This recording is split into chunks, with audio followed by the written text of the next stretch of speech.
बिजली पानी पहले बंद। अबे सब कुछ जब हमारा बंद और माहिदे हमारे साथ हो और हमें चुना, हमारी हल्का बंदियों में हाथ, तो फिर अब एतमाद का वोट लेने बेटा आओगे। अब बेटा अगर एतमाद का वोट लेने आओगे तो एक खरा सवाल और मासूमाना सवाल सुन के जाओगे। और वो खरा और मासूमाना सवाल क्या है? वजीर आजम शहबाज शरीफ, आसिफ अली जरदारी साहब, मौलाना फजलुर रहमान, जामिन और माहिदे के एग्जीक्यूटर, सबसे ये सवाल, अब अगर आओगे एतमाद का वोट लेने तो खालिद भाई आपकी इजाजत से हमें ये पूछने का हक है कि भाई अब हम आपको क्यों वोट दें?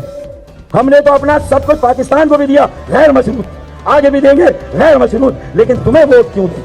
तुमने कराची के लिए क्या किया? सर्कुलर ट्रेन चली? नहीं चली। 65 करोड़ यौमिया इजाफी, 65 करोड़ गैलन यौमिया इजाफी पानी का मंसूबा शुरू हुआ? नहीं हुआ। ये सब कराची को तकसीम करने, भाई को भाई से लड़ाने की साजिश है। इन मंसूबों का ना शुरू होना, ये भी समझ लें।